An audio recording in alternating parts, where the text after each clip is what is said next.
എന്താണ് ഈ ലൂപ്പസ് രോഗം കണ്ടുപിടിക്കാൻ നല്ല താമസം വരുന്നതും പ്രാരംഭ ഘട്ടത്തിൽ, അതായത് ലൂപ്പസ് തുടങ്ങുന്ന ഒരു സമയത്ത് ഇത് ഡയഗ്നോസ് ചെയ്യാൻ പലപ്പോഴും ഒരു 90% കേസുകളിൽ നമ്മൾ കാണുന്നത് സാധിക്കുന്നില്ല എന്നുള്ളതാണ് ഇതിൻ്റെ ഒരു ദുഃഖകരമായ അവസ്ഥ. എന്നാൽ ഒരുപാട് മാറ്റം വന്നിട്ടുണ്ട്, ഇല്ല എന്നല്ല. പണ്ടത്തെ കാലത്തെ അപേക്ഷിച്ച് ഇപ്പോൾ ആളുകൾ കുറച്ചും കൂടെ അലേർട്ടാണ്, അവെയറാണ്. ഈ ANET പോലത്തുള്ള ടെസ്റ്റുകളൊക്കെ ഉണ്ട്. അപ്പോൾ അത് പോസിറ്റീവ് ആകുമ്പോൾ അവർ പലപ്പോഴും നമുക്ക് റെഫറൻസ് ആയിട്ട് തരാറുണ്ട്. കുറച്ചും കൂടി എളുപ്പമാണ്, തീരെ ഇല്ല എന്നല്ല. പക്ഷേ ഇത് പലപ്പോഴും ബുദ്ധിമുട്ടാണ്. ഇതിൻ്റെ പ്രധാന ഒരു കാരണം ഇതൊരു മൾട്ടി സിസ്റ്റം ഡിസീസ് ആയതുകൊണ്ടാണ്. അപ്പോൾ ഇത് ഞാൻ പറഞ്ഞതുപോലെ ഈ മുടി മുതൽ നഖം വരെ എന്ത് ഓർഗനെയും അഫക്റ്റ് ചെയ്യാം. അപ്പം എന്ന് വെച്ച് എല്ലാം ഒരുമിച്ച് വരണമെന്നുമില്ല. അപ്പോൾ പലപ്പോഴും ഇപ്പോൾ സ്കിൻ ഡിസീസ് ആണെങ്കിൽ മാത്രമായിട്ടായിരിക്കും ചിലർക്ക് തുടങ്ങുന്നത്. അപ്പോൾ ദേഹത്തുള്ള പാടുകളോ ചെവിയിലുള്ള പാടുകളോ മൂക്കിലുള്ള ക്രസ്റ്റിംഗ് പോലുള്ള പ്രശ്നങ്ങളോ വായിൽ പുണ്ണൊക്കെ ആയിട്ട് പലപ്പോഴും അവർ ഡെർമറ്റോളജി ആയിരിക്കും കാണുന്നത്. അപ്പോൾ അവർക്ക് ചെറിയ മരുന്നുകളൊക്കെ കഴിച്ച് കുറച്ച് കുറയും, സ്റ്റിറോയിഡ് ലേപനങ്ങളൊക്കെ ഉപയോഗിക്കും, കുറച്ച് കുറയും. പിന്നീട് അത് ഇപ്പോൾ മുടി കൊഴിച്ചിലായിട്ടും വരാം.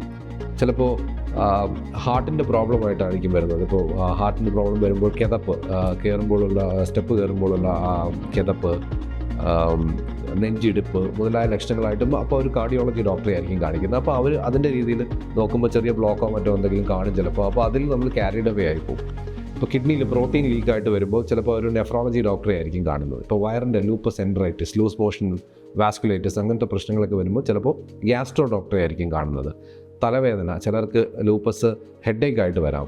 ചിലർക്ക് സൈക്കോസിസ്, ബിഹേവിയറൽ പ്രോബ്ലമായിട്ട് മാനസികത തെറ്റിയതുപോലെ സംസാരിക്കുക, ഡിപ്രഷൻ, ഇതൊക്കെ SLEയുടെ ഫീച്ചറാണ്. അപ്പോൾ അത് ചിലപ്പോൾ സൈക്യാട്രി ഡോക്ടറെ ആയിരിക്കും കാണുന്നത്. ചിലപ്പോൾ സ്ട്രോക്കായിട്ട് പ്രസൻറ്റ് ചെയ്യാം, ഒരു സൈഡ് പക്ഷാഘാതം വന്ന് തളർന്ന്, അപ്പോൾ ന്യൂറോളജി ആയിരിക്കും. ഈ കാരണങ്ങൾ കൊണ്ട് തന്നെ പലപ്പോഴും ഒരു സൈഡിലേക്ക് വലിഞ്ഞ് ഒരു സ്പെഷ്യാലിറ്റിയിലേക്ക് മാത്രം കോൺസെൻട്രേറ്റ് ഇരിക്കാനുള്ള സാധ്യത വളരെ കൂടുതലാണ്. കാരണം എല്ലാ രോഗലക്ഷണങ്ങളും ഒരുമിച്ച് വരില്ല. അപ്പോൾ ഇതാണ് ഇതിൻ്റെ ഏറ്റവും വലിയ ചലഞ്ച് ഒരു ഏർലി ഡയഗ്നോസിസ് ക്ലിനിക്കലി നോക്കുമ്പോൾ. ആർത്രൈറ്റിസ് വരുമ്പോൾ ചിലപ്പോൾ നമ്മൾ സസ്പെക്ട് ചെയ്യാം. പക്ഷേ എന്നാൽ ഇതിപ്പോൾ ഒരുപാട് മാറിപ്പോയിട്ടുണ്ട്. ആളുകൾക്ക് ഇതിനെക്കുറിച്ച് അവയർനെസ് വളരെ കൂടുതലാണ്. ഡോക്ടേഴ്സ് കുറച്ചുകൂടെ വിജിലൻ്റ് ആണ്. ഇപ്പോൾ SLE എന്നൊരു അസുഖം ഇപ്പോൾ എല്ലാവർക്കും കുറച്ച് സുപരിചിതമാണ്, പണ്ടത്തെ കാലം പോലെയല്ല. അപ്പോൾ ഇത് മാറ്റി വന്നുകൊണ്ടിരിക്കുകയാണ്. അപ്പോൾ ANA എന്ന് ടെസ്റ്റ് ചെയ്യുമ്പോൾ ഞാൻ ഈ പറഞ്ഞതുപോലെ 90% ആളുകളിലും 99% ആളുകളിലും അത് പോസിറ്റീവ് ആയിരിക്കും.